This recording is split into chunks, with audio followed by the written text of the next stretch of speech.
Good evening and welcome to Northminster for this Good Friday service.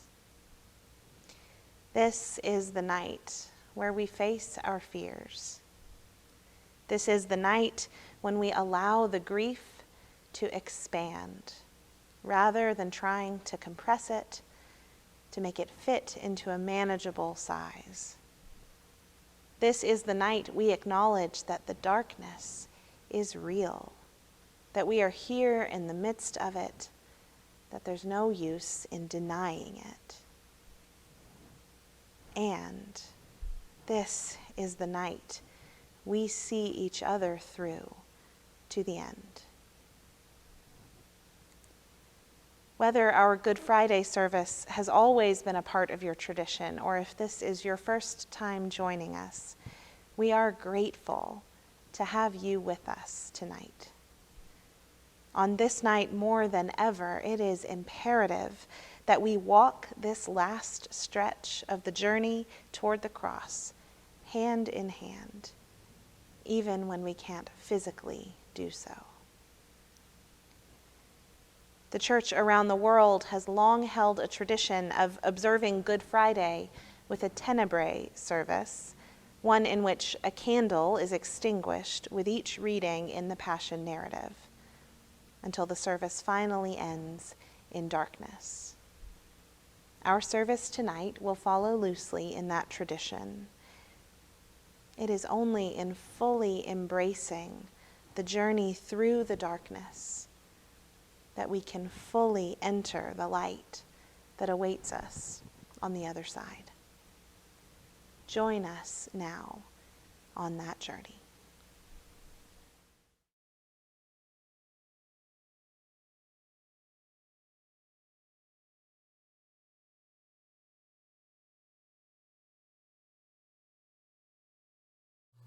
What have I been feeling this season? I think like a lot of people, I've been worried, feeling fear for my family, for my friends. I've had several friends who have shown signs of having the coronavirus.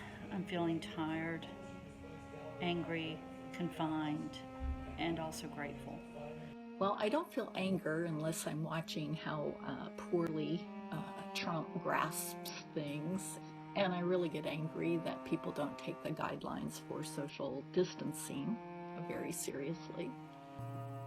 I have felt a lot of anger, resentment. Mostly sad. Sadness? Yeah. Why? So I'm missing out on my senior year. Yeah. I don't know if I'm going to be able to walk or not at graduation. At graduation. I do worry. I worry about people I know, people who are in the heart of these hot zones of medical community overload. Sometimes right now it just feels like we're kind of sinking like into a sad pit for some people with the isolation. I mean, it's like it's dragging us like we're in sinking sand right now. I think fear is always an underlying aspect to any time there's change or things that we don't know, and definitely when there are threats to livelihood and life, you can't escape it. I myself am feeling a little bit of fear because I'm a little bit worried about jobs and stuff like that. I am very emotional. I have spurts of what I call high levels of productivity. I get a lot of things done. And then I have other moments where I just kind of sit paralyzed with concerns, with sadness, with anxiety. One thing we've had to give up this season with the shelter-in-place order was Molly's 5th birthday party. She turned 5 on March the 25th, and we had been planning her birthday party ever since Christmas. She was so looking forward to seeing all of her friends from school. I'm mourning the lack of common sense and civility and the loss of personal presence. just being able to hug people. Just being able to put my arms around someone and have that connection to them. I never realized just how difficult it would be to not do that.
After Jesus had said all this, he left with his disciples and crossed the Kidron Valley. There was a garden there, and Jesus and his disciples entered it. Judas, the traitor, knew the place well because Jesus often met there with his disciples. So he led the Roman cohort to the place, along with some temple guards sent by the chief priests and the Pharisees. All were armed and carried lanterns and torches. When Jesus saw them, knowing what was going on, he stepped forward and said to them, "Who are you looking for?" "Are you Jesus of Nazareth?" they asked. Jesus said, "I am." Now Judas, the traitor, was with them, and when Jesus said, "I am," they all drew back and fell to the ground. Again, Jesus asked them, "Who are you looking for?" And they replied, "Jesus of Nazareth." Jesus said, "I have already told you I'm the one you want. And if I'm the only one you're looking for, then let the others go." This was to fulfill what he had spoken. "Of those you gave me, I have lost not a single one." Simon Peter, who had a sword, drew it and struck the high priest's attendant, cutting off his right ear. The name of the attendant was Malchus. And Jesus cried to Peter, "Put your sword back in its sheath. Am I not to drink the cup Abba God has given me?" And with that, the cohort and its captain and the temple guards seized and bound Jesus.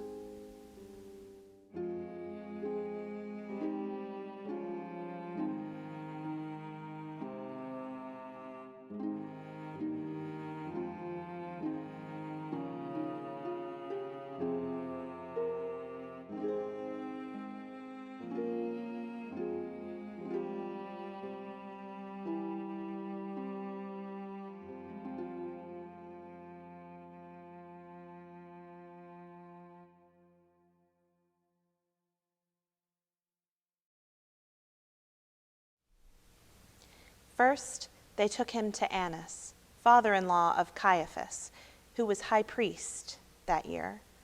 It was Caiaphas who had advised the temple authorities that it was better to have one person die on behalf of the people. Simon Peter and another disciple followed Jesus. This disciple, who was known to the high priest, entered his courtyard with Jesus, while Peter hung back at the gate. The disciple known to the high priest went back and spoke to the doorkeeper and convinced him to allow Peter inside. As he entered, the doorkeeper said, "Aren't you one of this man's followers?" Panicked, Peter answered, "No, I'm not." The night was cold, so the attendants and guards had lit a charcoal fire and were warming themselves. Peter sat with them, keeping warm as he waited. Meanwhile, inside, the high priest questioned Jesus about his disciples and his teachings. Jesus answered, "I have spoken publicly to everyone. I have always taught in synagogues and in the temple area where the whole Jewish people congregates. I have said nothing in secret. So why do you question me? Ask those who have heard me. Ask them what I said to them. They know what I said." When Jesus said this, one of the guards standing by slapped him and said, "Is this how you answer the high priest?" "If I've said anything wrong," Jesus replied, "point it out. But if I'm right in what I said, why do you strike me?" Then Annas sent him, still shackled, to Caiaphas, the high priest. Back outside, Simon Peter was still standing there, warming himself. Others asked him, "Aren't you one of the disciples?" Peter denied it again. "I am not," he declared. One of the attendants of the high priest, a relative of the attendant whose ear Peter had severed, spoke up. "Didn't I see you in the garden with him?" But still, Peter denied it a third time. At that moment, a rooster crowed.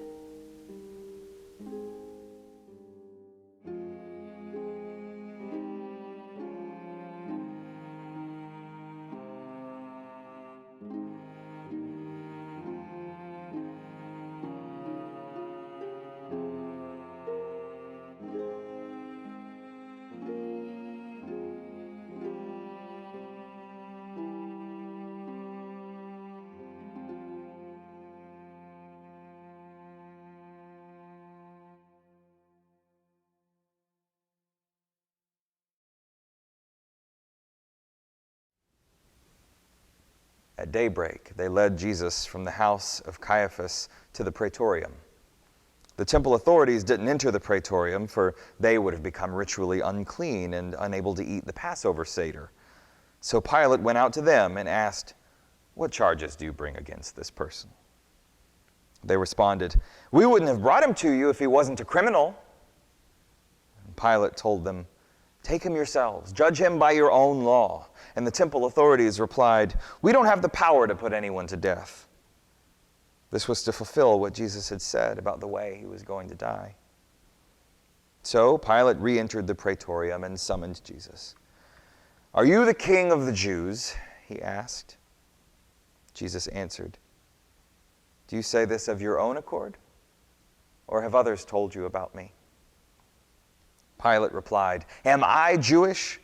It's your own people and the chief priests who have handed you over to me. So what have you done?" Jesus answered, "My realm is not of this world.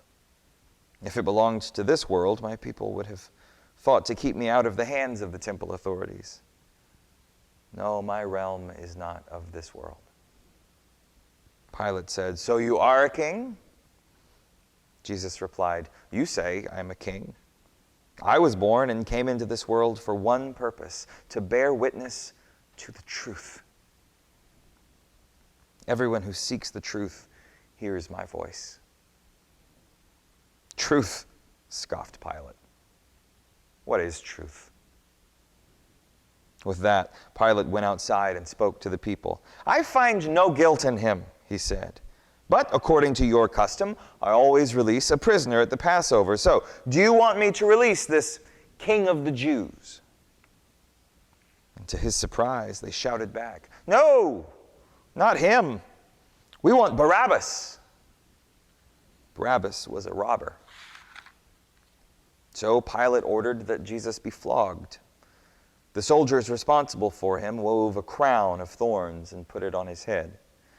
They dressed him in a purple robe and went up to him repeatedly saying, "All hail the King of the Jews!" And they struck him on his face. Pilate came out once more and said to the crowd, "Look, I'll bring him out here to make you understand that I find no guilt in him." And Jesus came out, wearing the purple robe and the crown of thorns. "Look upon the one you accuse," said Pilate. When the chief priests and the temple guards saw Jesus again, they shouted all the louder, "Crucify him!" Pilate told them, "Do it yourself. I find no reason to condemn him. We have a law," the temple authorities replied, "that says he ought to die because he claimed to be the only begotten of God." And when Pilate heard this, he was even more afraid. Going back into the praetorium, he asked Jesus, "Where do you come from?" Jesus didn't answer. "You refuse to speak?" Pilate demanded. "Bear in mind that I have the power to release you and the power to crucify you." "You would have no authority over me," Jesus replied, "unless it had been given to you by God. Therefore, the person who handed me over to you has the greater sin."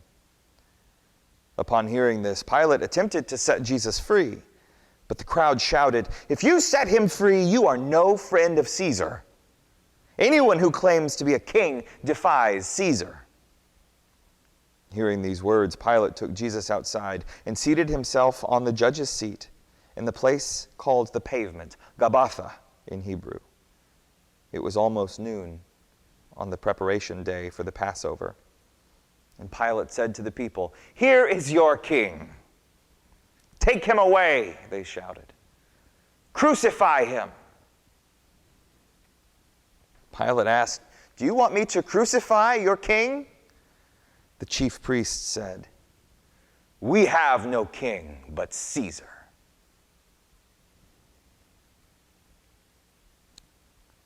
So Pilate handed Jesus over to them to be crucified.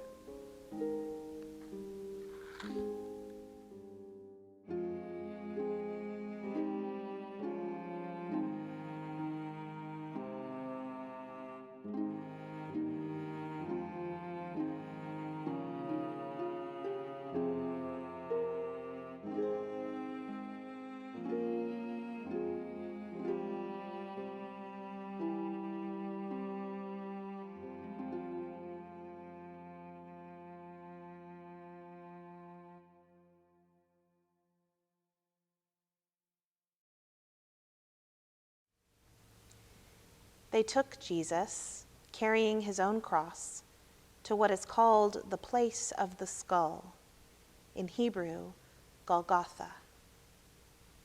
There they crucified him, along with 2 others, one on either side of Jesus.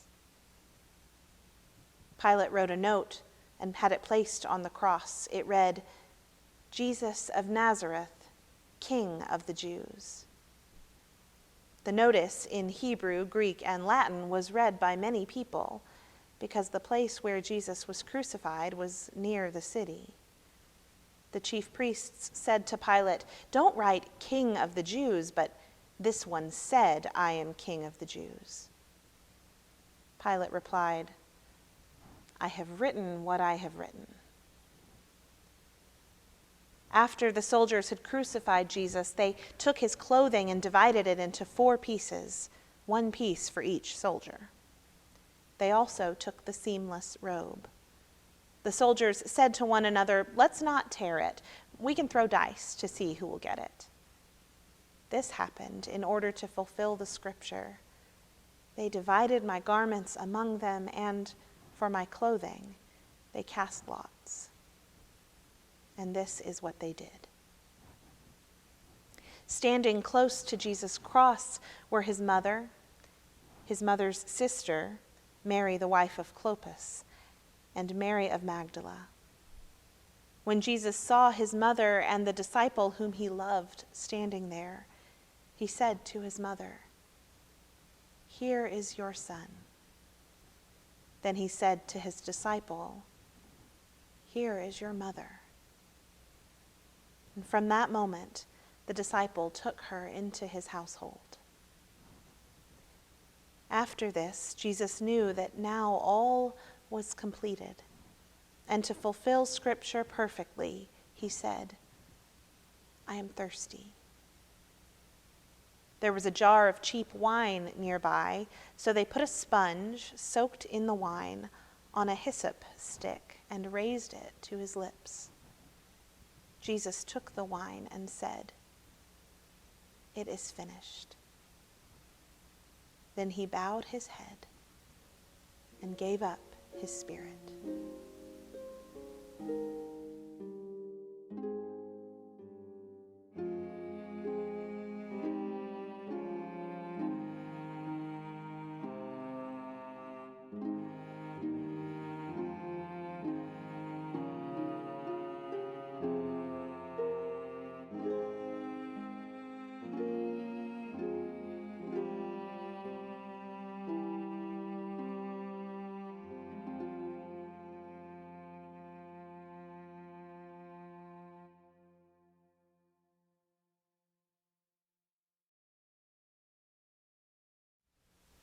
Since it was the preparation day, the temple authorities asked Pilate to let them break the legs of those crucified and take their bodies from the crosses.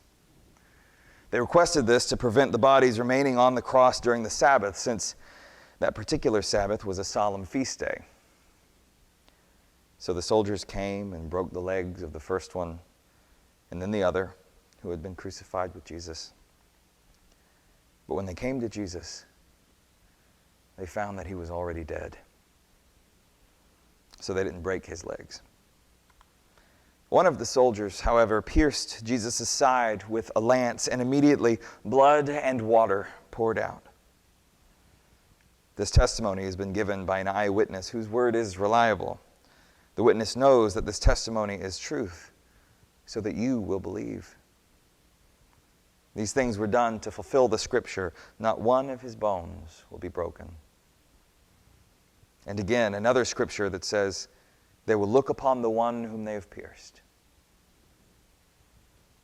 After this, Joseph of Arimathea, a disciple of Jesus, but a secret one for fear of the temple authorities, asked Pilate for permission to remove the body of Jesus, and Pilate granted it. So Joseph came, and he took it away. Nicodemus came as well, the same one who had first come to Jesus by night. And he brought about 100 pounds of spices and a mixture of myrrh and aloes. And they took the body of Jesus and they wrapped it with the spices in a linen cloth, according to a Jewish burial custom. And there was a garden in the place where Jesus had been crucified. And in the garden was a new tomb where no one had ever been laid. And since it was the day before the Sabbath and the tomb was nearby, they buried Jesus there.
Come by the fire, lay down your head, My love, I see you're growing tired, so set the bad day by the bed and rest a while.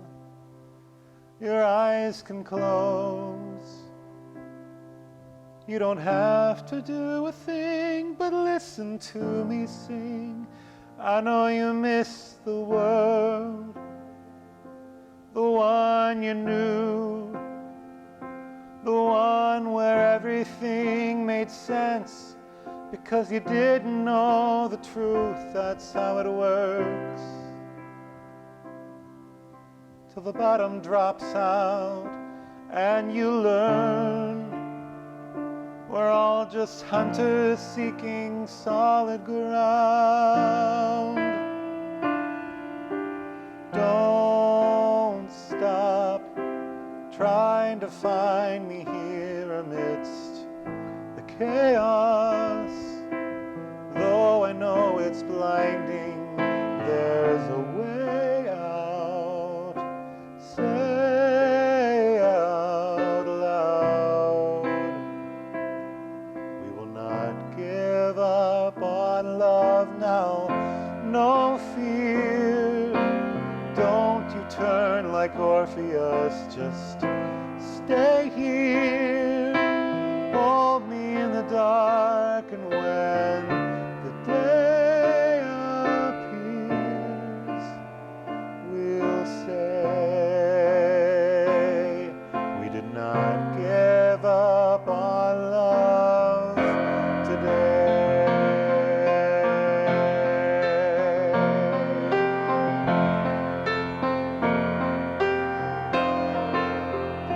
I'll show you good, restore your faith. I'll try and somehow make a meaning of the poison in this place. Convince you love, don't breathe it in. You were written in the stars that we go swimming in. It has no name, no guarantee. It's just the promise of a day I know that some may never see, but that's enough. If the bottom drops out, I hope my love was someone else's solid ground. Don't stop trying to find me here amidst the chaos. Though I know it's blinding, there's a way out. Say out loud. We will not give up on love now. No fear. Don't you turn like Orpheus. Just stay here. Hold me in the dark, and when the day appears, we'll say we did not give up on love today. We'll say we did not give up on love today.